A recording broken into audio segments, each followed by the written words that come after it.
খ্রিস্টানদের কোনো নেকি নাই, যার কারণে তাদের পাপ নেকি ওজন হবে না। মুসলমান হওয়ার পরেও যাদের আকীদা বিশ্বাসের ত্রুটি, যারা আয়েশা রাদিয়াল্লাহু তাআলা আনহাকে গালি দেয়, যারা ওমর রাদিয়াল্লাহু তাআলা আনহুকে গালি দেয়, যারা আবু বকর সিদ্দিক রাদিয়াল্লাহু তাআলা আনহুকে গালি দেয়, আরো যারা এরকম কথা বলে শিয়া কাদিয়ানি, এদের পাপ নেকি ওজন হবে না। এদের ব্যাপারে আল্লাহ বলেছেন ইউখাযু বিন নাওয়াসি ওয়াল আকদাম, ওদের মুখের সম্মুখভাগ এবং পা ধরে জাহান্নামে নিক্ষেপ করা হবে, ওদের পাপ নেকির ওজন হবে না। বিচারের মাঠে মোমেন পুরুষ নারীর নেকির পাল্লাই সবচেয়ে যেটা ভারী নেকি রাখা হবে সেটা হলো ভালো আচরণ, চাল চলন, ভালো চাল চলন, সদাচরণ। এই সদাচরণের নেকিটা হবে সবচেয়ে ভারী। মানুষের পাপ নেকি ওজন হবে, তবে সবার হবে না। হিন্দুদের পাপ নেকি ওজন হবে না, কেন? নেকি তো নেই। ইহুদিদের পাপ নেকি ওজন হবে না, কেন? নেকি নাই, সেজন্য এক পাল্লা দিয়ে কি আর হয়? গাইবান্ধা গোবিন্দগঞ্জের লোকেরা কাজে যখন যায় তখন দুই পাল্লার একটা বাহু কাঁধে করে নিয়ে যায়, দুই পাল্লাতেই কিছু থাকে। ফিরে আসার সময়তে সব ধান টান তো জমিনে বপন করেছে, তো এখন একটা ছোট্ট ছেলে গেছে, তো সেই ছোট্ট ছেলেটাকে এখন বাহুকে বানে করে নিয়ে আসবে কাঁধে করে। তো কি করেছে? ছোট্ট বাচ্চাটাকে একদিকে দিয়েছে আর একদিকে মাটি চাপিয়েছে। বুঝা গেল কথা কি? তার মানে ভারসাম্য না থাকলে ওটা নিয়ে আসা যাবে না। তো এখন দাঁড়ি পাল্লা যে হবে, তো দুই দিকে জিনিস না থাকলে হবে? ইহুদিদের কোনো নেকি নেই, যার কারণে ওদের পাপ নেকি ওজন হবে না। তো যাদের পাপ নেকি ওজন হবে, দুই পাল্লাতে উঠবে, এক পাল্লায় পাপ আর এক পাল্লায় নেকি। আল্লাহ তাআলা বলছেন যে ফাম্মা মান সাকুলাত মাওয়াজিনুহু ফাহুয়া ফি শাতির রাদিয়া, যার নেকির পাল্লা ভারী হবে তার থাকার ব্যবস্থা হবে অতীব সুন্দর, সুখ স্বাচ্ছন্দ্যময়।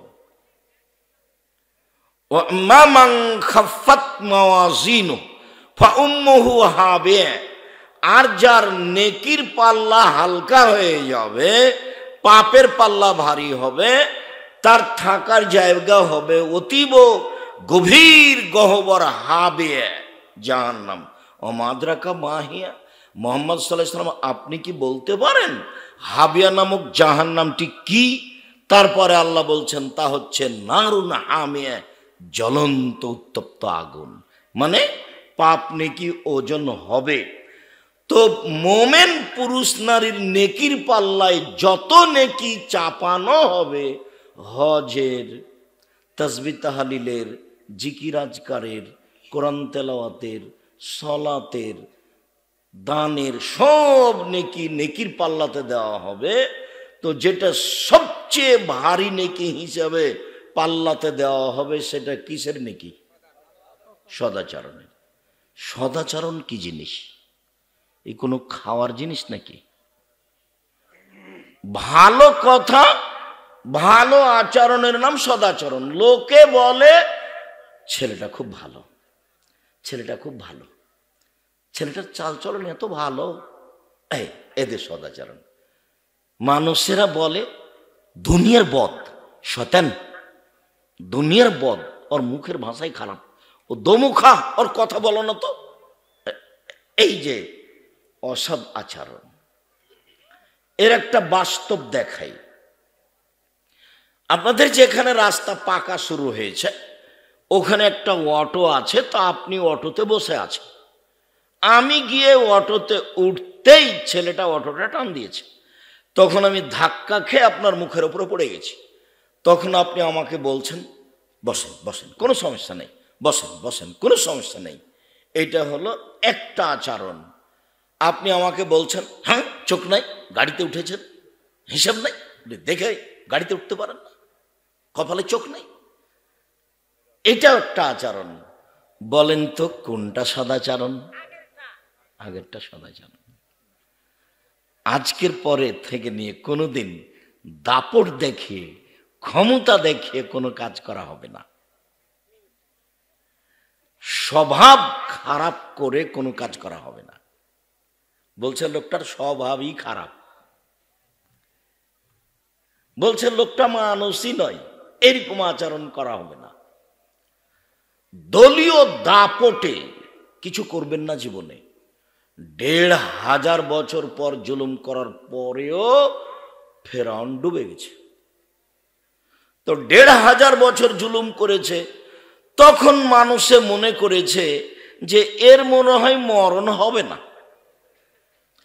আপনারা কয়েক বছরই বিরক্ত হয়ে গেলেন, তখন আপনাদের নেত্রীর সময়সীমা হলো মাত্র ৪৫ মিনিট। কয় মিনিট? মাত্র ৪৫ মিনিট। জুলুম করে, ক্ষমতা দেখিয়ে, দাপট দেখিয়ে ২ দিন বেঁচে থেকে লাভ নেই, দরকার নেই।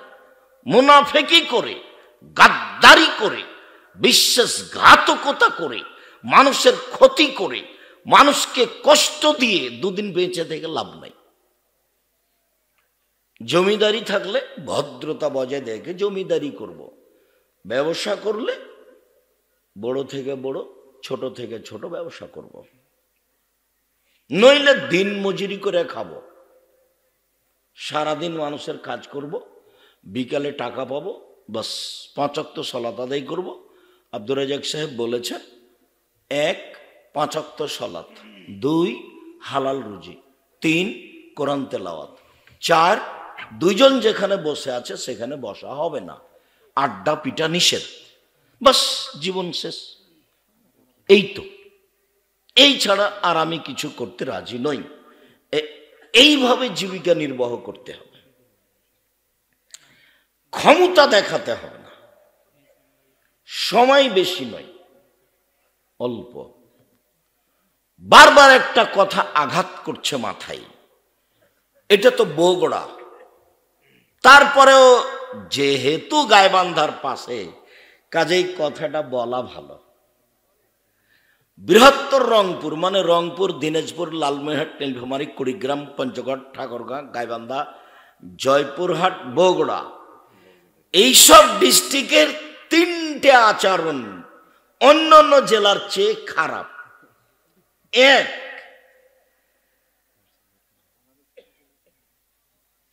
বোনকে জমি দেয় না, ভাইয়ে নিয়ে নেয়।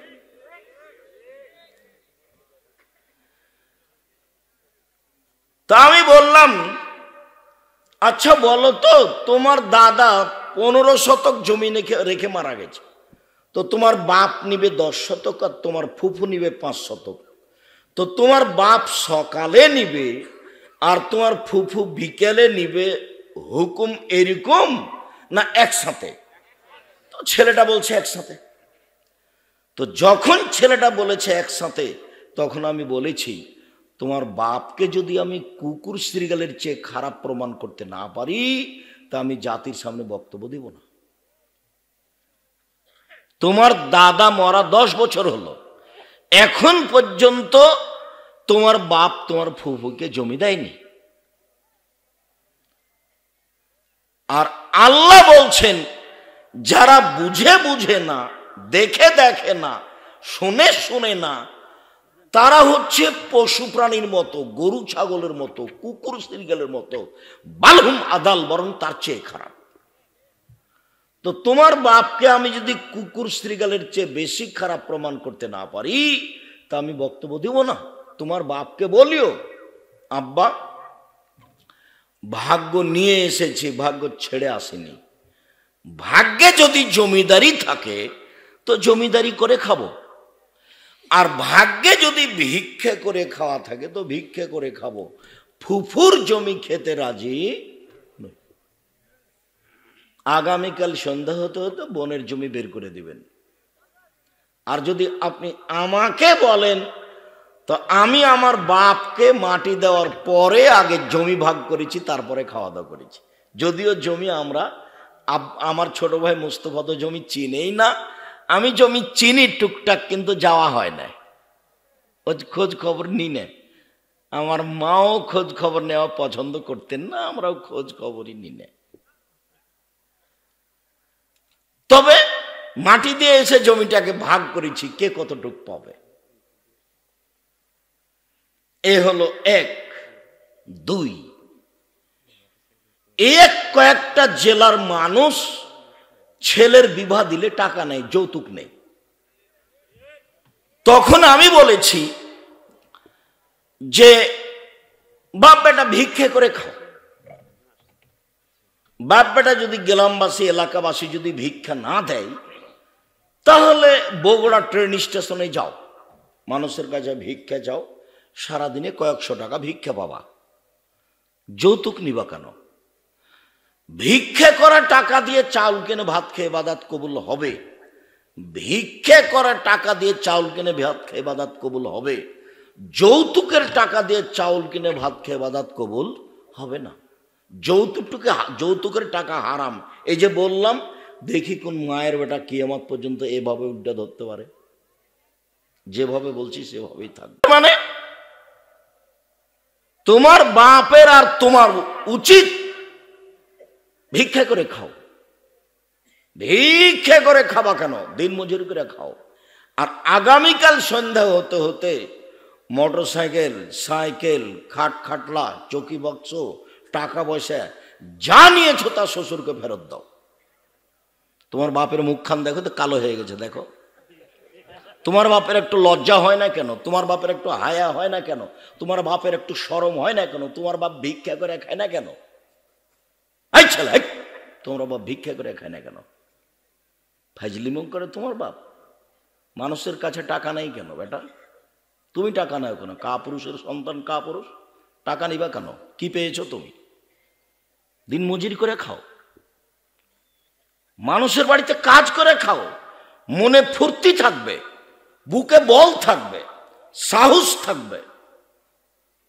বছরে একদিন বলবে শ্বশুরকে, আব্বা আপনার জন্য একটা লুঙ্গি নিয়ে এসেছি, আমি দিন মজুরি করে খাই।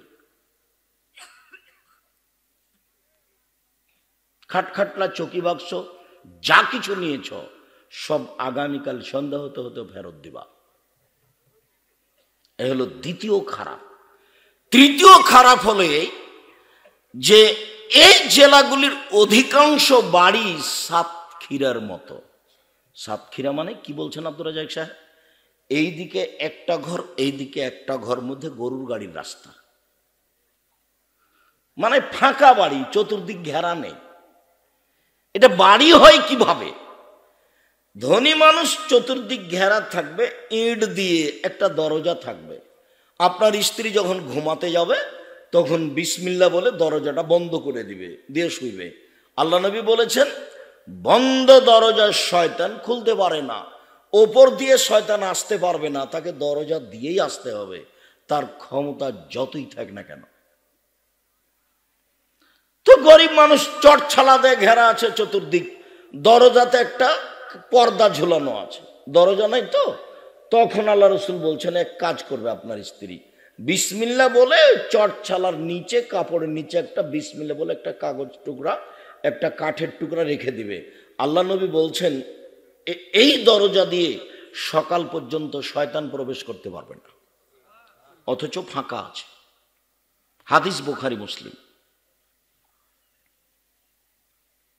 বাড়ি কেন ঘেরা নেই? কেন ঘেরা থাকবে না?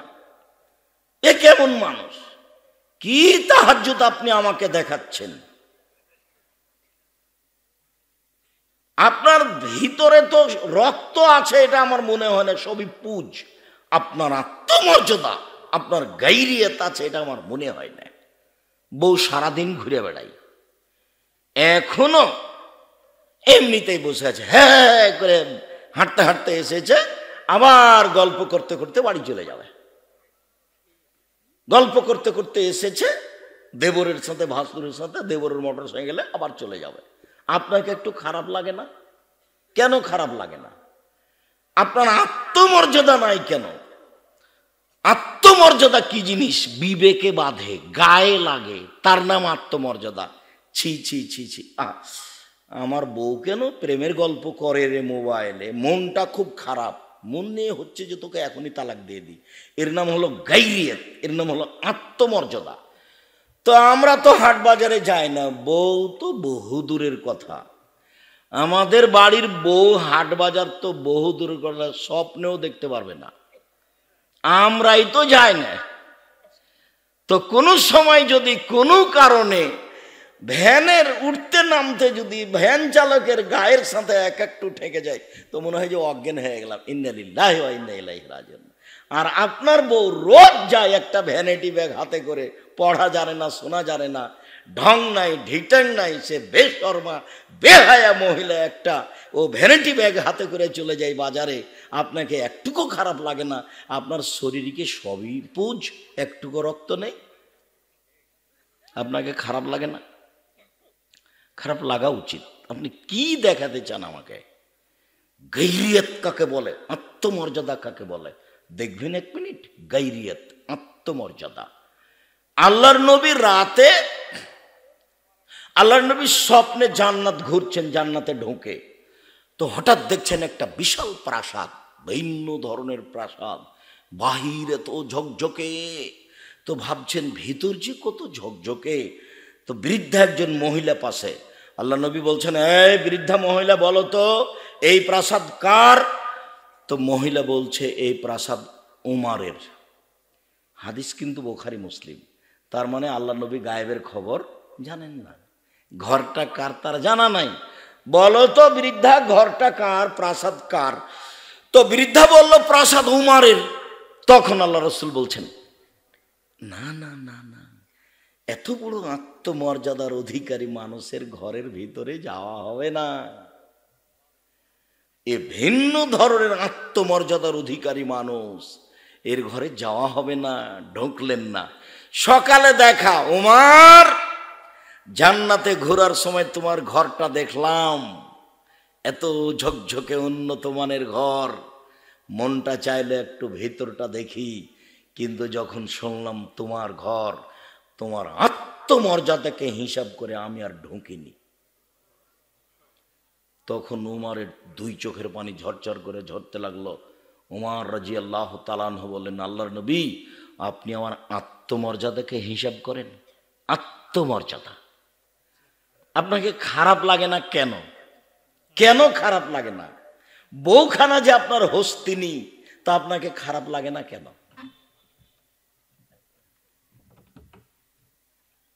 একটা মধ্যখানে কথা বলি, তারপর তাড়াতাড়ি চলে যাচ্ছে। আল্লাহ নবী বলছেন, মান আলা সালাসা বানাতিন, কেউ যদি তিনটা মেয়ের লালন পালন করে, তিনটা মেয়ের লালন পালন করে, মানে এক আল্লামাহুন্না, তাকে বিদ্যা শিখিয়ে দেয়। দুই আদ্দাবাহুন্না, তাকে শিষ্টাচার শিখিয়ে দেয়। তিন ওয়াজাওয়াজাহুন্না, তার বিবাহ শাদী দিয়ে দেয়। অন্য বর্ণনায় এসেছে ওয়া আহসানা ইলাইহিন্না, তার সাথে ভালো আচরণ করে। কুন্না লাহু সিতরান মিনান নারে, তাহলে এই মেয়ে তিনটা বিচারের মাঠে পিতার জন্য, বাপের জন্য জাহান্নাম থেকে অন্তরাল হয়ে যাবে। ওইদিকে থাকবে জাহান্নাম, আর এদিকে থাকবে বাপ, আর মধ্যে থাকবে তিনটা মেয়ে।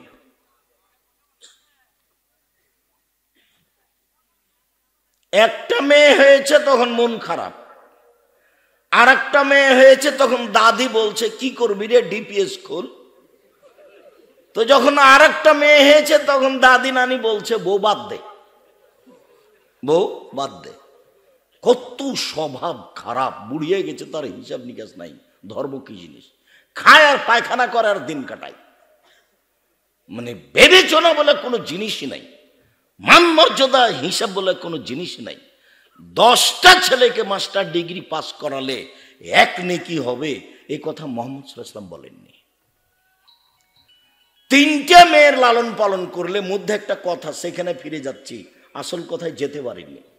তিনটা মেয়ের লালন পালন করলে মেয়ে তখন দাঁড়াবে এইভাবে যে আমার বাপের জান্নাত ঘোষণা হবে, তারপরে কোনো কথা। মেয়েরা এত শক্ত লাইনে দাঁড়াবে বিচার মাঠে, আমার পিতার জন্য জান্নাত ঘোষণা হবে, তারপরে কোনো কথা। অন্যথায় আমরা মেয়ে হিসাবে এখান থেকে সরে যাব না। তো একটা আছে বিদ্যা শিখিয়ে দিল আর শিষ্টাচার শিখিয়ে দিল। এইটা কথা যে শিষ্টাচার কি জিনিস, এইটা হলো মূল কথা। শিষ্টাচার কি জিনিস, শিষ্টাচার কাকে বলে? আসলে বাপই কি জানে শিষ্টাচার কাকে বলে? মাই কি জানে শিষ্টাচার কাকে বলে? নগ্ন হয়ে অর্ধনগ্ন হয়ে ভ্যানিটি ব্যাগ কাঁধে করে ঢং ঢং করে হেঁটে চলে যাওয়া, এটাই কি শিষ্টাচার? এখন বাজারে আপনার মেয়ে হাঁটছে, ক্লাস 10-এ পড়ে, ওর বিবাহ দিলে 2টা বাচ্চা হতো কেন? ও ক্লাস 8-এ যখন উঠেছে তখন যুবতী হয়েছে, ও 2 ছেলের মা। এখন বাজারে হাঁটছে, মেয়ে কি হিন্দুর না আপনার? জবাব আপনি দিন, আমাকে দিতে হবে না। আমি দিব কেন? মেয়ে কি আমার, যা আমি দিব? শিষ্টাচার কাকে বলে? শিষ্টাচার কাকে বলে? হুড়াহুড়ি করছে এখনো বাজারে আপনার ছেলে, আপনার মেয়ে। ও কি হিন্দুর ছেলে? ও কি হিন্দুর মেয়ে? কেন হুড়াহুড়ি করে? কা পুরুষ আপনি? ঘৃণিত পুরুষ আপনি। আপনি বাপ নন, আপনি ওই মেয়েটার সৎ বাপ, আপনি ওই ছেলেটার সৎ বাপ। আমি এই কথা বলিনি। আল্লাহ নবী বলছেন মেয়েকে শিখিয়ে দিল 1, শিষ্টাচার শিখিয়ে দিল 2, মেয়ের সাথে ভালো আচরণ করলো 3, মেয়ের বিবাহ দিয়ে দিল 4। তাই মেয়েরা জিম্মেদারি নিবে বাপকে জান্নাতে নিয়ে যাওয়ার, যে কোনো মূল্যে নিয়ে যাবেই যাবে। বাপে মেয়েকে শিষ্টাচার শিখিয়ে দিয়েছে। শিষ্টাচার কি জিনিস?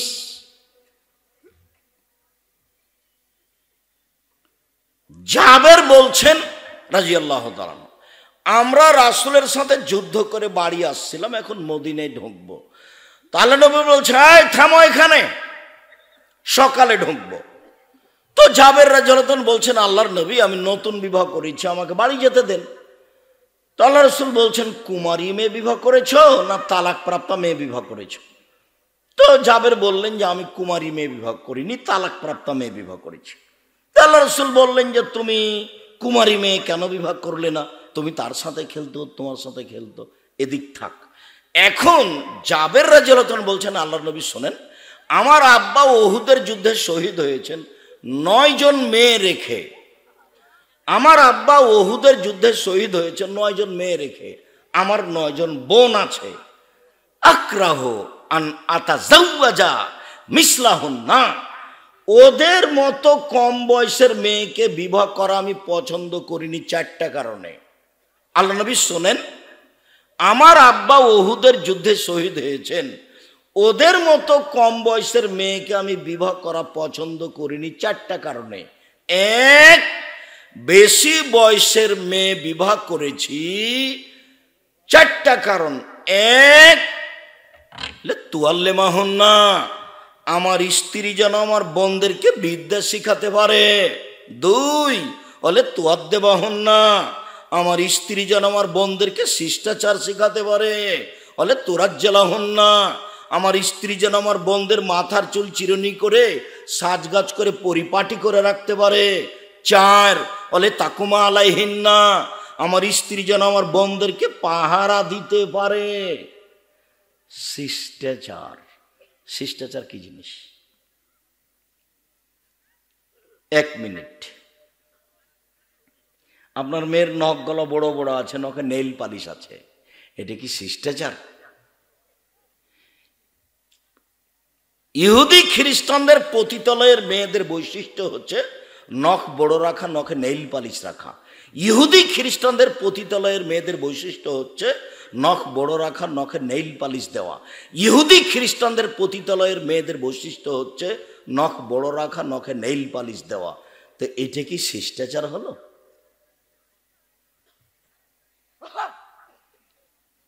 ভুরু ওপর নিচে থেকে তুলে চিকন করে আস্কারা মাস্কারা দিয়ে রেখেছে, এটা একেবারেই হারাম। এটা কি শিষ্টাচার হলো? শিষ্টাচার কোনটা? ওই যে আপনার টাকা নিয়ে ব্যাগ নিয়ে বাজারে গেছে, এক ডজন প্লেট নিয়েছে, সেই প্লেটে আছে চিংড়ি মাছ, এইটা কি শিষ্টাচার হলো? আপনার স্ত্রী একটা তরকারির বাটি কিনেছে, সেটা হলো কাতল মাছ, এইটা কি শিষ্টাচার হলো? আপনার স্ত্রী একটা আয়না কিনেছে, আয়না, সেটা হলো রুই মাছ, এটা কি শিষ্টাচার হলো? আপনার স্ত্রী একটা আপনার বাচ্চার পেশাব পায়খানার জন্য পট কিনেছে, সেইটা হলো ঘোড়া, এটা কি শিষ্টাচার হলো? শিষ্টাচার কি জিনিস?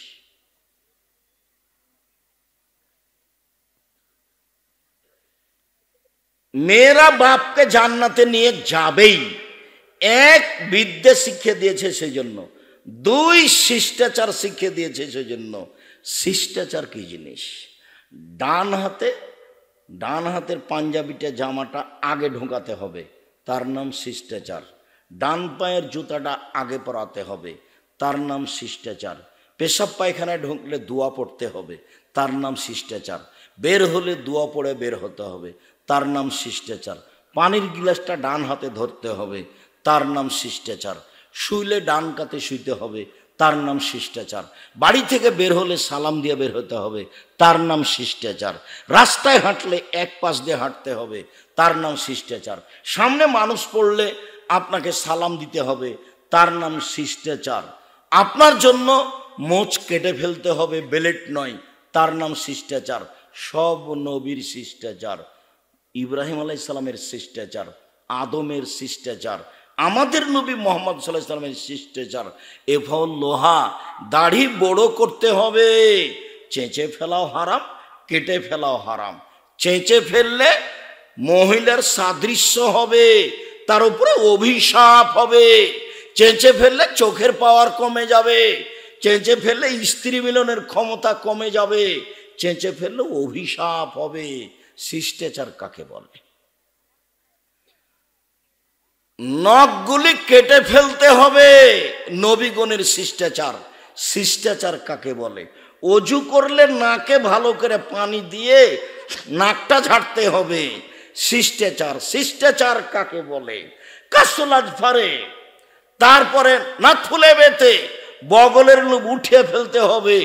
নারী পুরুষ একই হুকুম, ব্লেড নয়। শিষ্টাচার কাকে বলে? সকল নবীর শিষ্টাচার, সকল নবীর অভ্যাস, সকল নবীর আদাত, সকল নবীর খাসলাত, এটাই ছিল এই 10টা শিষ্টাচার। নিচের লোম পরিষ্কার করতে হবে, নারী পুরুষ একই হুকুম, ঊর্ধ্বে টাইম 40 দিন। ওই ইন্তেকাসুল মায়ে, পেশাব পায়খানার পরে পানি দিয়ে পবিত্রতা অর্জন করতে হবে। আগে ঢেল টিস্যু পেপার, পরে পানি, এ কথা নয়। আবার ঢেল নিয়ে 40 কদম হাঁটা নোংরামি, পায়ের উপরে পা উঠা বেহায়াই, খক খক করে কাশা নোংরামি, এইটা নয়। পেশাব পায়খানার পরে পানি দিয়ে পবিত্রতা অর্জন করতে হবে। নবীগণের বৈশিষ্ট্য, সব নবীর বৈশিষ্ট্য। পানি না থাকলে ঢেল টিস্যু পেপার, টিস্যু পেপার নিয়ে 40 কদম হাঁটতে হবে। ঘটনা যদি তাই হয়, তাহলে আপনি 40 কদম হাঁটবেন, আপনার বউ হাঁটবে না? ওকে বলবেন যে তুইও 40 কদম হাঁট, পায়ের উপরে পা উঠা, খক খক করে কাশ। ধর্ম তো আপনার কাছে পাগল হয়ে গেছে। বিস্তারিত দেখবেন পবিত্রতা নিয়ে জুমার খুতবা, মধ্যেখানে শিষ্টাচার নিয়ে কথা এসেছিল, তাই আপনার কাছে কিছু রাখলাম। এর জন্য আমি দায়ী নই, আপনি দায়ী। সম্মানিত দিনী ভাই বোন, সদাচরণ, সদাচরণের নেকি, নেকির পাল্লায় সবচেয়ে ভারী। আল্লাহ আমাদের নবীকে বলেন, ইদফা বিল্লাতি হে আহসান। মুহাম্মদ সাল্লাল্লাহু আলাইহি সাল্লাম, আপনি যখন মানুষের সাথে কথা বলবেন, তখন মানুষ যেটা বলেছে আপনারটা যেন তার চেয়ে সুন্দর হয়। আল্লাহ তাআলা বলেন, ওয়াজাদিলহুম বিল্লাতি হে আহসান, মুহাম্মদ সাল্লাল্লাহু আলাইহি সাল্লাম শোনেন, যখন মানুষের সাথে কোনো তর্কমূলক কথা হবে, বাকবিতণ্ডমূলক কথা হবে, তখন আপনারটা যেন তার চেয়ে ভালো হয়। সদাচরণ কাকে বলে? মহান আল্লাহ বলেন, ফাবিমা রাহমাতিম মিনাল্লাহ বসো, ফাবিমা রাহমাতিম মিনাল্লাহ লিনতা লাহুম ওয়ালাউ কুনতা ফাদ্দান গালিযাল কলব লানফাযু মিন হাওলিক। মুহাম্মদ সাল্লাল্লাহু আলাইহি সাল্লাম, আল্লাহর পক্ষ থেকে বড় দয়া যে আপনার চাল চলন নম্র সুন্দর হয়েছে। আপনার চাল চলন যদি কর্কশ খারাপ হতো, মানুষ আপনার পাশ থেকে সরে যেত। শুনুন, সদাচরণ মানে এক ফাফানুম, মানুষ যা ভুল ত্রুটি করেছে আপনি তা ক্ষমা করে দেন। দুই, আস্তাগফির লাহুম, ওরা আপনাকে গালি দিয়ে অনেক কিছু বলে যে পাপ করেছে, আপনি নিজে তাদের জন্য আল্লাহর কাছে ক্ষমা চান। আল্লাহ, ওরা না বুঝে আমাকে গালি দিয়েছে, তুমি তাকে ক্ষমা করে দাও। এর নাম সদাচরণ। আর যদি আপনি দল সংগঠন করেন, আর আমি যদি আপনার দল সংগঠনে না যাই, আর আমি যদি বিপদে পড়ি, তাহলে আপনি বলবেন ঠিক হয়েছে, ঠিক হয়েছে, উচিত হয়েছে, উচিত হয়েছে। এটা সদাচরণ। আবার আপনি গরুও জবাই করবেন। গরু জবাই করতে আমি নিজে দেখেছি, আমার দুই চোখ সাক্ষী। গরু জবাই করতে আমি নিজে দেখেছি, রাজশাহীর ঘটনা নকল করছি। কোথায় কবে সদাচরণ বিদে নিয়েছে? কিসের ধর্ম, কিসের দল, কি বুঝাতে চান আপনি আমাকে? সদাচরণ কাকে বলে? এই ছেলে, সম্মানিত দিনী ভাই বোন, সদাচরণের নেকি বিচারের মাঠে নেকির পাল্লাই সবচেয়ে ভারী নেকি, মনে থাকবে কি? এবার কয়েকটা কথা আপনাকে বলি। সদাচরণ এমন একটি ইবাদত, এ দিয়ে সবচেয়ে দামি জান্নাত পাওয়া যায়। সদাচরণ এমন একটি ইবাদত, এ দিয়ে সবচেয়ে দামি জান্নাত পাওয়া যায়। রাসূল সাল্লাল্লাহু আলাইহি ওয়াসাল্লাম বলেন, ইন্না ফিল জান্নাতে গোরাফ ইরা জাহিরুহা মিন বাতিনিহা ওয়া বাতিনুহা মিন জাহিরিহা। জান্নাতে কতগুলি উন্নত মানের ঘর রয়েছে, যার বাহির থেকে ভিতর দেখা যায়, ভিতর থেকে বাহির দেখা যায়, শুধু টকটক টকটক করছে, ঝকঝক করছে। সাহাবীগণ বললেন, লেমান হাজিহি, আল্লাহর নবী, এত দামি ঘর কে পাবে? তখন আল্লাহ রাসূল উত্তরে বললেন, লেমান আলানাল কালামা, যার স্বভাব ভালো সে পাবে, যার চালচলন ভালো সে পাবে। সদাচরণ দিয়ে সবচেয়ে দামি নেকি পাওয়া যাবে। সদাচরণ কি জিনিস? সদাচরণ দিয়ে দুইটি বড় বড় আমলের নেকি হবে। আয়েশা রাদিয়াল্লাহু তাআলা আনহা বলেন, ইন্নামাল মুমিন ইয়াজদু বিহুসনি খুলুকিহি দারাজাতাস সাইমুল কায়েম। নিশ্চয় মানুষ সদাচরণ দিয়ে নিয়মিত তাহাজ্জুদ পড়লে যা নেকি পায় সেটা পাবে। নিশ্চয় মানুষ সদাচরণ দিয়ে নিয়মিত নফল সিয়াম রোজা থাকলে যে নেকি পায় সেটাই পাবে। আবার বলি, ইবাদতের জগতে একটা বড় ইবাদত হলো রাতে তাহাজ্জুদ পড়া। এতে মান সম্মান বেড়ে যায়। ইবাদতের জগতে একটা দামি ইবাদত হলো নফল সিয়াম থাকা। বৃহস্পতিবার সোমবার সিয়াম থাকবেন, জুলহিজ্জার 1 থেকে 9 পর্যন্ত সিয়াম থাকবেন, শাওয়ালের 7 দিন সিয়াম থাকবেন, শাবানের একটানা 15 দিন সিয়াম থাকবেন, আরাফার 1 দিন সিয়াম থাকবেন, মুহররমের 2 দিন সিয়াম থাকবেন।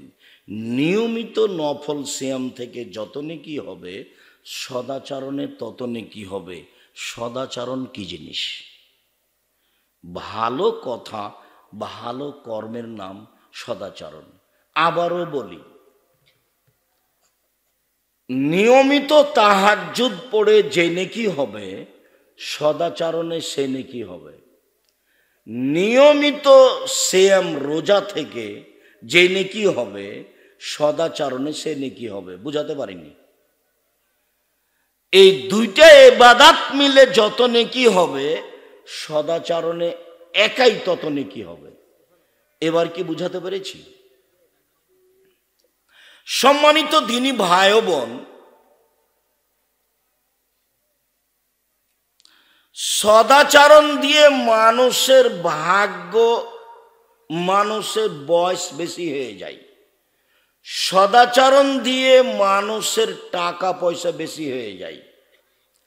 আনাস রাদিয়াল্লাহু তাআলা আনহু বলেন, রাসূল সাল্লাল্লাহু আলাইহি সাল্লাম বলেছেন, মান সাররাহু, যে চায়, আইয়ুবসাতা লাহু ফি রিজকিহি ওয়া ইনসালাহু ফি আসারিহি, যে চায় তার টাকা বেশি হয়ে যাক, যে চায় তার বয়স বেশি হয়ে যাক, আল্লাহ তাকে অনেক দিন বাঁচিয়ে রাখুক, এই দুটা যে চায়, ফাল এসেল রাহেমাহু, সে যেন সদাচরণ করে।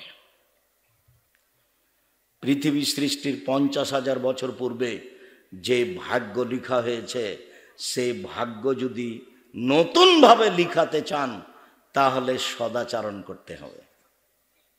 আর একটা জিনিস আছে ভাগ্য পরিবর্তনের, সেটা হচ্ছে লায়রুদ্দুল কাজা ইল্লা বিদুয়া, দুয়ার মাধ্যমে ভাগ্য পরিবর্তন হয়। পৃথিবী সৃষ্টির 50,000 বছর পূর্বে যে ভাগ্য লিখা হয়েছে, যদি খুব বেশি কান্নাকাটি করে দোয়া করেন, তাহলে আল্লাহ কেটে ওটা নতুনভাবে লিখে দেবেন। যার কারণে 2020-22 পর্যন্ত আমি করোনা দিয়ে ভাগ্য বাড়াতে চাইনি। মাস্ক দিয়ে আমি মাস্ক দিয়ে ভাগ্য বাড়াতে চাইনি। একবারে এমন ভাবে শক্ত হয়েছিলাম যে করোনার 5 পয়সা দাম দেনি আমি, 5 পয়সা। বিমানে যখন উঠেছি তখন ওই বিমানবালা বলছে মাস্ক পরেন। আমি বললাম ধৈর্য ধারণ করো, মাস্ক পরেন। আমি বললাম ধৈর্য ধারণ করো, মাস্ক পরেন। তখন আমি বললাম যে তোমাকে চাকরি দেওয়া মালিক ঠিক করেনি। আমি যখন বিমানে উঠলাম তখন তুমি দেখলে আমার মাস্ক নেই, তখনই তুমি আমাকে নামিয়ে দিতে। আমি তো মাস্ক দিয়ে ভাগ্য বাড়াবো না। আমি ভাগ্য বাড়ালে কি দিয়ে বাড়াবো? দোয়া দিয়ে। মাস্ক দিয়ে ভাগ্য বাড়াতে আমি রাজি নই। 2 দিন বাঁচতে এসে শিরক করে মরতে রাজি নই। 2 দিন বাঁচতে এসে শিরক করে মরতে রাজি নই। এই কাজ আমি করব না। সম্মানিত দিনী ভাই বোন, নওয়াস ইবনে সামান রাদিয়াল্লাহু তাআলা আনহু বলেন, আমি আল্লাহর নবীকে বললাম, আল্লাহর নবী, মাল বিররু ওয়াল ইসমু, পাপ কি জিনিস, নেকি কি জিনিস? খুব ভালো করে মনে রাখবেন, পাপ কি জিনিস, নেকি কি জিনিস? পাপ কি, নেকি কি, এটা জিজ্ঞাসা। মনে থাকবে না এটা? তো উত্তর বলছেন, আল্লাহ নবী বলছেন, আল বিররু হুসনুল খুলুক, নেকি হলো ভালো আচরণ। কই বললেন না তো যে নেকি হলো তাহাজ্জুদ? কই বললেন না তো যে নেকি হলো হজ? কই বললেন না তো নেকি হলো রমজান মাসে রোজা থাকা, সিয়াম থাকা? এগুলো বললেন না। উত্তরে বললেন নেকি হলো ভালো আচরণ। ভালো আচরণই নেকি, ভালো আচরণই ইবাদত, এবং সবচেয়ে দামি ইবাদত এবং সবচেয়ে ভারী নেকির ইবাদত। আবু হুরায়রা রাদিয়াল্লাহু তাআলা আনহু বলেন, রাসূল সাল্লাল্লাহু আলাইহি ওয়াসাল্লাম বলেছেন, সদাচরণ রহমান থেকে নির্গত হয়েছে।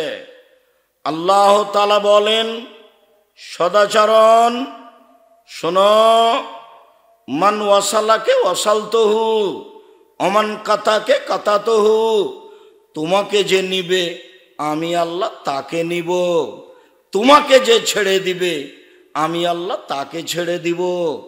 সদাচরণ নেই যার, আল্লাহ নেই তার, তো কিভাবে খেতে পাই? হিন্দু যেভাবে পাই। কথা বোঝা যায়নি? সদাচরণ নেই যার, আল্লাহ নেই তার। সদাচরণ আছে যার, আল্লাহ আছে তার। তো তো যার সদাচরণ নেই সে কিভাবে খেতে পায়? ইহুদি খ্রিস্টান যেভাবে পায়। আয়েশা রাদিয়াল্লাহু তাআলা আনহা বলেন, সদাচরণ আল্লাহর আরশ ধরে ঝুলন্ত অবস্থায় আছে। আল্লাহর আরশ ধরে ঝুলন্ত অবস্থায় আছে। ঝুলন্ত অবস্থায় আরশ সদাচরণ বলছে, মান অসালানি অসালাহুল্লাহ ওমান কাতানি কাতাহুল্লাহ। আমি সদাচরণ বলছি, আমাকে যে নিবে আল্লাহ তাকে নিবে, আমাকে যে ছেড়ে দিবে আল্লাহ তাকে ছেড়ে দিবেন। সদাচরণ কি জিনিস? আবু মুসা আশআরী রাদিয়াল্লাহু তাআলা আনহু বলেছেন, আল মুমিন লিল মুমিন কাল বুনিয়ান ইয়াশুদ্দু বাযুহু বাযান সুম্মা শাব্বাকা বাইনা আসাবিহি। এদিকে দেখেন, সদাচরণ একজন মোমেন আর একজন মোমেনের সাথে প্রাচীরের মতো বলে ডান হাতের আঙ্গুল বাম হাতের মধ্যে ঢোকালেন, এ হলো মুমিন। একজন আর একজনের সাথে মিলে থাকে। দেখেন, আপনি আপনার সাথে আপনার বড় ভাইয়ের মিল নেই, অথচ আপনি ছোট, আপনার বড় ভাইয়ের হাত ধরে ক্ষমা আপনাকে নিতে হবে, আজকেই নিতে হবে। আল্লাহ রাসূল বলছেন আজকেই নিতে হবে। এই ছেলে, তোমার মার সাথে তোমার চাচির মিল নেই, ঘটনা তোমার চাচির কারণেই ঘটেছে। তোমার চাচি বড় আর তোমার মা ছোট। আজকেই তোমার মা তোমার চাচির হাত ধরে ক্ষমা নিয়ে একসাথে থাকবে, এইভাবে। এটাই মুহাম্মদ সাল্লাল্লাহু আলাইহি ওয়াসাল্লাম দেখাচ্ছে। আবার বলছে, আল মুমিন লিল মুমিন কারাজুলিন ওয়াহিদ। সারা পৃথিবীর মুমিন পুরুষ নারী একটাই। সারা পৃথিবীর মুমিন পুরুষ নারী একজন। ইনিস্তাকা আইনু ইস্তাকা কুল্লহু। যদি চোখ ব্যথা করে সব শরীরেই ব্যথা বুঝে, তার নাম সবাই ভাই ভাই। ওয়াইন ইস্তাকা রাস ইস্তাকা কুল্লহু। যদি মাথায় ব্যথা করে তাহলে সব শরীরে ব্যথা বুঝে।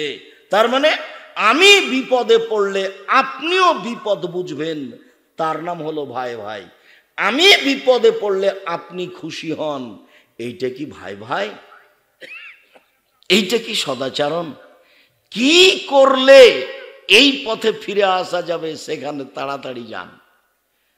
মাথাটাকে, জেহেনটাকে একবারে খালি রাখেন, কারো প্রতি ভালোবাসা বেশি রাখেন না, দলের মধ্যে থেকে জীবন হারায়েন না, দাঙ্গাবাজি করে ক্ষমতা দেখিয়ে দাপট দেখিয়ে কাউকে ঘৃণে করে তাহাজ্জুদ পড়ে জান্নাত কেনার হিসাব করিয়েন না, ভুল হিসাব। একজন সাহাবী মোজাইনা কাবিলার বলছেন যে সাহাবীগণ বললেন, আল্লাহর নবী, মা খাইরু মাউতিয়াল ইনসানো। মানুষকে তো আল্লাহ অনেক নিয়ামত দিয়েছেন, তো সবচেয়ে উত্তম কোনটা নিয়ামত? দুই হাত কিন্তু নিয়ামত। যার এক হাত নেই সে বুঝতে পারে দুই হাতের কি দাম, মর্যাদা, তাই না? যার এক পা নেই সে বুঝতে পারে দুই পায়ের কত মর্যাদা। তো দুই হাত যে নিয়ামত, দুই পা যে নিয়ামত আল্লাহর, এটা কখন বোঝা যাবে? না থাকলে। তো সাহাবী বলছেন, সাহাবীগণ, আল্লাহর নবী, আল্লাহ যে মানুষকে অনেক নিয়ামত দিয়েছেন, তো সবচেয়ে দামি কোনটা? তো আল্লাহ রাসূল উত্তরে বললেন, আল খুলুকুল হাসান। ভালো চাল চলন হলো সবচেয়ে দামি নিয়ামত। এক, আলোচনার শেষে চলে এসেছে। এক, ভালো চাল চলন হলো সবচেয়ে দামি নিয়ামত। দুই, ভালো চাল চলন দিয়ে বয়স বেশি হয়ে যায়। তিন, ভালো চাল চলন দিয়ে টাকা পয়সা বেশি হয়ে যায়। চার, ভালো চাল চলন দিয়ে দামি জান্নাত পাওয়া যায়। পাঁচ, ভালো চাল চলন দিয়ে দুইটা বড় বড় ইবাদতের নেকি পাওয়া যায়। মনে নাই? বলেন তো, বড় বড় ইবাদত দুইটা কি? একটা তাহাজ্জুদের, একটা হলো নফল সিয়াম। ছয়, ভালো চাল চলন দিয়ে সবচেয়ে বেশি নেকি হয়।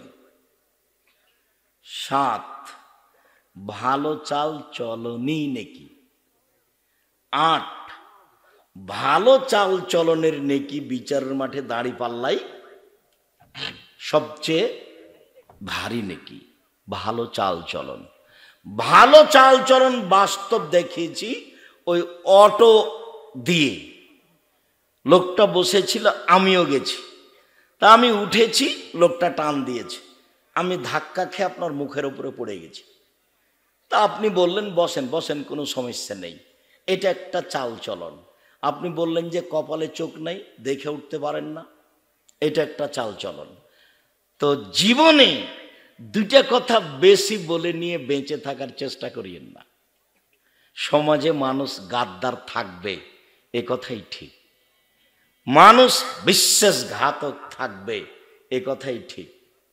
আটমল সালাফিয়া মাদ্রাসা আমি এককভাবে গড়েছি। এখানে কারো কিছু বলারও নেই, এখানে কারো কিছু করারও নেই। আটমল সালাফিয়া মাদ্রাসা আমি এককভাবে গড়েছি। যেদিন গড়িনি তার আগে নুরু সর্দারকে নিয়ে, নূর মোহাম্মদ সর্দারকে নিয়ে বসেছিলাম।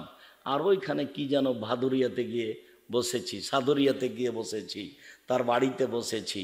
আটমল সালাফিয়া আমি এককভাবে দেখাশোনা করি। কারো এখানে কিছু বলারও নেই, কারো এখানে কিছু করারও নেই। তো আটমল সালাফিয়া মাদ্রাসাটা আটমল গ্রামে আছে মর্মে, ওই গ্রামে যারা আছে তাদের কাছে আমানত আছে। তারা যদি 19-20 করে তাহলে তারা হবে বিশ্বাসঘাতক, তারা হবে গাদ্দার, যেটা আমি চাইনি। 19-20 হয় না জানো, সাবধান। 19-20 করে 2-1 দিন বেঁচে থেকে কোনো লাভ নেই। এই দেশের সবচেয়ে বড় প্রতিষ্ঠান জামিয়া সালাফিয়া, আয়তনে সবচেয়ে বড় প্রতিষ্ঠান জামিয়া সালাফিয়া। জামিয়া সালাফিয়া হাটাবো, বীরহাটাবো, রূপগঞ্জ, নারায়ণগঞ্জ, ঢাকা, এখন প্রায় 100 বিঘা জমির উপর অবস্থান করে, যার 22 বিঘা মেয়েদের জন্য। জামিয়া সালাফিয়া ডাঙ্গিপাড়া, পবা, রাজশাহী প্রায় 40 বিঘা জমির উপর অবস্থান করে। জামিয়া সালাফিয়া রাজশাহী যেটা মহিলার জন্য তৈরি হতে যাচ্ছে, সেটা প্রায় 70 বিঘা জমির উপর অবস্থান করে। জামিয়া সালাফি যেটা দিনাজপুর, সেটা প্রায় 20 বিঘা জমির উপর অবস্থান করে। এদেশের আয়তনে সবচেয়ে বড় প্রতিষ্ঠান জামিয়া সালাফিয়া। মনে রাখা ভালো হবে, শিক্ষক সংখ্যায় সবচেয়ে বড় প্রতিষ্ঠান জামিয়া সালাফিয়া। জামিয়া সালাফিয়া 300 জন শিক্ষক শিক্ষিকা, বেতন লাগে 32 লক্ষ। জামিয়া সালাফিয়া শিক্ষক গুণে সবচেয়ে বড় প্রতিষ্ঠান। জামিয়া সালাফিয়াতে ইন্ডিয়ান শিক্ষক থাকেন। জামিয়া সালাফিয়াতে মদিনা বিশ্ববিদ্যালয় থেকে প্রফেসরেরা এসে নিয়মিত সেখানে পাঠদান করে থাকেন। দেশের তো বড় বড় বিদ্বান আছেই। জামিয়া সালাফিয়া খালি আলেমদের জন্য 3 ধরনের রান্না হয়। যারা বিদেশি সৌদি আরব থেকে আসা মানুষের রান্না করে, ওই বাবুর্চি হলো চট্টগ্রামের, ওদের রান্না ভিন্ন। যারা ইন্ডিয়ান তাদের রান্না ভিন্ন। আর যারা আমরা গরিব মানুষ, বাংলাদেশের মানুষ, এদের জন্য রান্না ভিন্ন। এইটা জামিয়া সালাফিয়া, যেখানে বিদেশ থেকে এসে শিক্ষাদান দিয়ে থাকেন, তার নাম জামিয়া সালাফিয়া। জামিয়া সালাফিয়া ছাত্র সংখ্যায় সবচেয়ে বড় প্রতিষ্ঠান। 5000 ছেলে মেয়ে পড়াশোনা করে জামিয়া সালাফিয়া। 5000, 519 জন ইয়াতিম অসহায় আছে, তার নাম জামিয়া সালাফিয়া। শিরক মুক্ত প্রতিষ্ঠান জামিয়া সালাফিয়া, বিদআত মুক্ত প্রতিষ্ঠান জামিয়া সালাফিয়া, দল মুক্ত প্রতিষ্ঠান জামিয়া সালাফিয়া, হিংসা মুক্ত প্রতিষ্ঠান জামিয়া সালাফিয়া, দেশের সর্ববৃহৎ প্রতিষ্ঠান জামিয়া সালাফিয়া। আমার মনে বড় সাধ, এই দেশের মাটিতে আমি উন্নত মানের প্রতিষ্ঠান গড়ে বাচ্চাদেরকে, ছেলে মেয়েকে উন্নত মানের বাংলা, ইংরেজি, আরবি শিক্ষা দিয়ে জাতির অন্যায়ের বিরুদ্ধে লড়বই। মুখে কলমে মিডিয়ে লড়ে যাচ্ছি, লড়বো ইনশাআল্লাহ। আমি দিনী ভাই বোনকে বলছি, খালি একটু মুখে দোয়া করবেন, আল্লাহ যেন জামিয়া সালাফিকে কবুল করেন, এটুকুই। জামিয়া সালাফিয়া ডাঙ্গিপাড়ায় এবছরের সম্মেলনে প্রায় 17 লক্ষ টাকা খরচ। ভিন্ন ধরনের প্রতিষ্ঠান, আপনাদের নিজস্ব প্রতিষ্ঠান, আয়াতনে গুণে সব কিছুতেই আগে আলহামদুলিল্লাহ।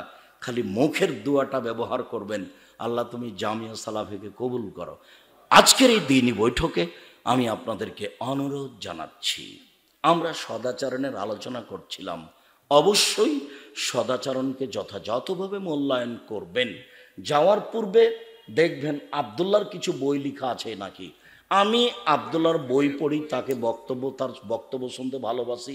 ব্যতিক্রম বই ফিলিস্তিনের ইতিহাস আব্দুল্লাহর লেখা, সেটা আপনি দেখবেন। ব্যতিক্রম বই মিন্নাতুল বারি বুখারীর ব্যাখ্যা। আর আল ইতেসাম পত্রিকায় আব্দুল্লাহ নিজে এখন সম্পাদকীয় লিখে। আল ইতেসাম পত্রিকার সম্পাদকীয় দেখলে আপনি খুশি হবেন। কাজে ইতেসাম পত্রিকা নিয়ে যাবেন। সকল দিনই ভাই বোনকে আমি স্টেজের ডান দিক থেকে বইগুলি সংগ্রহ করার জন্য আন্তরিকভাবে অনুরোধ জানাচ্ছি। আল্লাহ আমাদের যারা মারা গেছে তুমি তাদের কবরের শাস্তি মাফ করো। আমরা যারা অসুস্থ তুমি তাদের আরোগ্য দান করো। আমরা যারা বেঁচে আছি তুমি তাদেরকে তোমার রাসূলের পদ্ধতি অনুযায়ী চলার তৌফিক দান করো। আজকের সদাচরণের উপরে যে আলোচনা করলাম, এই আলোচনা তুমি মেনে চলার তৌফিক দান করো। আল্লাহ বই পুস্তকগুলি সংগ্রহ করে ঈমান বৃদ্ধির সুযোগ করে দাও। এ দাবি, এ দাওয়া, এ দোয়া তোমার দরবার রেখে আলোচনা শেষ করছি। ও কয়েকটা জিজ্ঞাসা। আসসালামু আলাইকুম রহমতুল্লাহ। ওস্তাজি আপনি কেমন আছেন? আমি মাসিক আল ইতেসামের এজেন্ট। আমার মা মারা গিয়েছেন গত 10 দিন হয়। আমার মা এর জন্য দোয়া করবেন। আল্লাহ মাগফির লাহু ওয়ারহামহু। 500 টাকা জামিয়া সালাফিয়া দান করলাম, বারাকাল্লাহ। আমি হানাফি ইমামদের বলতে শুনেছি আহলে হাদিসেরা নবীর প্রতি দুরুদ পড়ে না। আমরা পড়ি তো, দুরুদ ইব্রাহিম পড়ি। সলাত সালাম ফিরি কি করে? দুরুদ না পড়লে সলাত হলো? আত্তাহিয়াতের পরেই তো আমরা দুরুদ পড়ি, দুরুদে ইব্রাহিম পড়ি। বালাগাল লাভে এগুলো পড়ি না, এগুলো নবী পড়েননি সেই জন্য। শায়েখ আসসালামু আলাইকুম।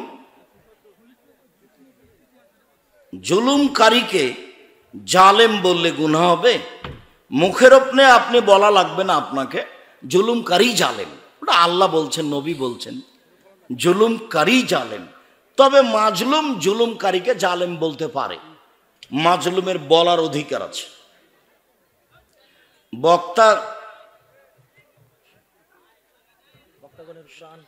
বক্তাগণের কোরআন তেলাওয়াতের পর সবাই আল্লাহ আকবার বলার সারি বিধান কি? না, বলা যাবে না। কেন বলবে আল্লাহ আকবার? বেতের সালাত কিভাবে পড়তে হয়? 1 রেখাত পড়েন, 3 রেখাত পড়েন, 5 রেখাত পড়েন। বেতের সালাতে যদি দোয়ায়ে কুনুত পড়তে চান, তাহলে কোনো দিন কেউ যদি কোনো দিন দোয়ায়ে কুনুত পড়তে চায়, তাহলে বেতের সালাতের শেষ রাকাতে রুকুর আগে বা রুকুর পরে পড়বে। রুকুর পরে পড়লে হাত উঠিয়ে পড়ে হাত ছেড়ে দিবে, মুখে মুছবে না। কোনো দিন মাঝে মধ্যে, প্রতিদিন দোয়া পড়বে না। সূরা ইখলাস দিয়ে দোয়া কুনুত হিসাব করা যাবে না। যে ব্যক্তি নেশাদার বস্তু পান করে সে তার মায়ের সাথে ফুফুর সাথে জেনা করলো, হাদিসটি সহিহ? জি না। যে নেশাদার দ্রব্য পান করলো 40 দিন তার ইবাদত কবুল হবে না। 40 দিন সে আল্লাহকে নিজের দিকে করতে পারবে না। সেটা হবে মূর্তি পূজার মতো পাপ। মায়ের সাথে জেনা, এই কথা আল্লাহ নবী বলেননি। রুকু পেলে কি রাকাত পুরা হলো হুজুর? রুকু পেলে কি রাকাত পুরা হয়ে গেল? ওই হাদিস ঠিক নয়। ঠিক না? জি। রুকু পাইলে রুকুই রাকাত, ওটা গিবাতের সাথে আছে। গিবাত করলে মায়ের সাথে জেনা, ওই হাদিস ঠিক নয়। ঠিক না, পড়তে হবে না। রুকুই রাকাত। তো সূরা ফাতিহা হয়নি যে, সূরা ফাতিহার জায়গা নয়, এজন্য আল্লাহ নবী অনুমতি দিয়েছেন রুকুই রাকাত, বাস রুকু রাকাত। হুজুর আমাদের এখানে ছেলে এবং মেয়ে দুইজনের কাছে গিয়ে বিবাহ পড়ানো হয়। জি না, ওটা নাজায়েজ। কুড়াহার তো বেশি দূর নয়, আটমল থেকে। এটা কেন মেয়ের কাছে বিবাহ পড়ানো নাজায়েজ? উকিল বাপ হারাম, উকিল বাপ হারাম। কোনোদিন উকিল বাপ নিয়ে আসতে হবে না বিবাদে। জি, বাবাই উকিল। শুক্রিয়া, জাযাকুমুল্লাহ খায়ের। আল্লাহ আমাদের যারা মারা গেছে তুমি তাদের কবরের শাস্তি মাফ করো। আমরা যারা অসুস্থ তুমি তাদের আরোগ্য দান করো। আমরা যারা বেঁচে আছি তুমি তাদেরকে তোমার রাসূলের পদ্ধতি অনুযায়ী চলার তৌফিক দান করো। ওস্তাদজি, মসজিদে কি বিক্রি করে বাড়ি বানানো যাবে? মসজিদ কি বিক্রি করে? হ্যাঁ, মসজিদের জায়গা বিক্রি করেন, ওটা তো কমিটির ব্যাপার। মসজিদ যে কিনে নিয়েছে জায়গাটা সে বাড়ি করবে, যা করবে করুক, টয়লেট বানাক, ঘর বানাক, যা করবে করুক। ওখানে সলাৎ হয়েছে সেই জন্য সেই জায়গা বাদ পড়ে গেছে, এই কথা ঠিক নয়। যে কিনে নিয়েছে মসজিদের জায়গা সে বাড়ি করবে, যা ইচ্ছা তাই করবে। ঘটনাটা ওই মসজিদের টাকা বিক্রি করে মাদ্রাসায় খরচ করা যাবে না, ওই টাকা মসজিদেই খরচ করতে হবে।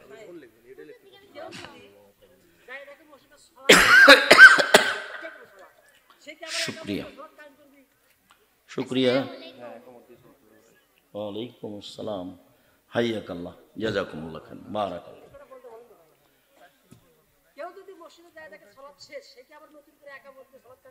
যে যখন সালাত শুরু করবে তখন একামাত দিয়ে শুরু করবে। সুবহানাকাল্লাহুম্মা বিহামদিকা আশহাদু আল্লা ইলাহা ইল্লা আনতা আস্তাগফিরুকা ওয়া আতুবু ইলাইক। আসসালামু আলাইকুম ওয়া রাহমাতুল্লাহ। আলহামদুলিল্লাহ।